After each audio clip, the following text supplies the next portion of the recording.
चार अंकों की छोटी से छोटी संख्या जो 22, 35, 55, 70 में से प्रत्येक से भाग देने पर हर बार 3 शेष बचे। तो एग्जाम में कैसे बनाते हैं ये भी बताऊंगा, और ये बनता कैसे है ये भी बताऊंगा। तो सबसे पहले चीज ध्यान रखिएगा कि अगर ये आपसे कहा जाए कि छोटी से छोटी संख्या, तो एक लिख करके जीरो बनाना है उतना अंक का।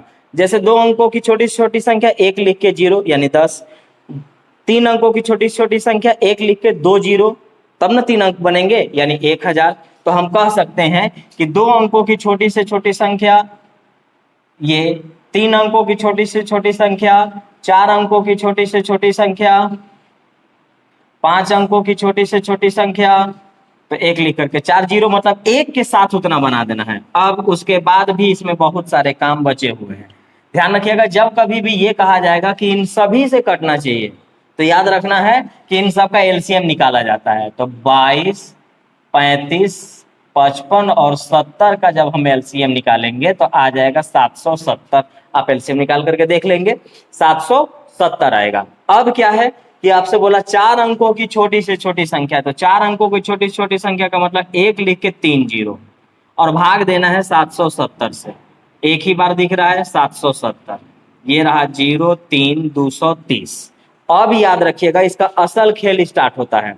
असल खेल यह है कि छोटी से छोटी संख्या वाला कंसेप्ट में जितना अंक का कहेगा उतना लिख करके भाग दे लीजिए। भाग देने के बाद इसको बोलते हैं भाजक और इसको शेषफल। तो भाजक माइनस शेषफल का जो अंतर होगा, भाजक और शेषफल का जो अंतर होगा, अंतर मतलब माइनस करना यानी घटाएंगे, तो 0,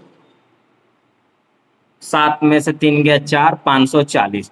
भाजक माइनस शेषफल का जो अंतर होगा उसको इस संख्या में जोड़िएगा तब जाके आंसर होगा। तो आपके पास 1000 है, 1000 में हम 540 जोड़ेंगे, आंसर आ जाएगा 1540। और ये आंसर हो जाता, लेकिन होगा नहीं। क्यों? क्योंकि इसमें एक वर्ड और आ चुका है।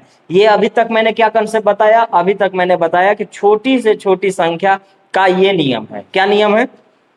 पहले आप उनका एलसीएम निकाल लें और उसमें भाग दे। भाग देने के बाद भाजक माइनस शेषफल का जो अंतर है वो जब जोड़िएगा तो आपका आंसर आ जाएगा। लेकिन उसमें ये नहीं कहना होगा तब। तो ये कितने प्रकार के? तो ये 4 प्रकार के होते हैं। जोड़ने को कहेगा तो घटा लीजिएगा, घटाने को कहेगा तो जोड़ लीजिएगा, शेष में जोड़ दीजिएगा, समान शेष में घटा दीजिएगा। जोड़ने को कहेगा तो घटा लीजिएगा, घटाने को कहेगा तो जोड़ लीजिएगा, शेष में जोड़ दीजिएगा और समान शेष में जोड़ घटा दीजिएगा। यानी 4 तरीका। तो 4 तरीका में आपसे यहाँ क्या बोला? तो यहाँ पर कह रहा है कि हर बार 3 शेष बचे, यानी शेष का कंसेप्ट है। शेष वाला में जोड़ देते हैं, आंसर आ जाएगा 1543, ऑप्शन बी। तो आपने क्या सीखा? पहले एलसीएम निकाल लें और उसके बाद भाजक माइनस शेषफल का जो अंतर होगा उस संख्या में जोड़ दीजिएगा। अगर और कुछ नहीं पूछा रहेगा, सिर्फ ऐसे पूछता कि 4 अंकों की छोटी से छोटी संख्या जो इतना से पूर्णतः विभक्त है, तो आंसर होता 1540। लेकिन उसने कहा कि जोड़ने पर ऐसा हो, घटाने पर ऐसा हो, शेष बचता हो, समान शेष बचता हो। तो याद रखना है, जोड़ने में कहेगा घटा दीजिएगा, घटाने को कहेगा जोड़ दीजिएगा, समान शेष में घटा दीजिएगा और शेष में जोड़ दीजिएगा। तो हमने यहाँ पर क्या किया कि शेष का कंसेप्ट था, शेष हमने यहाँ पे जोड़ दिया और शेष आया हमारे पास 3। आंसर आ गया 1543।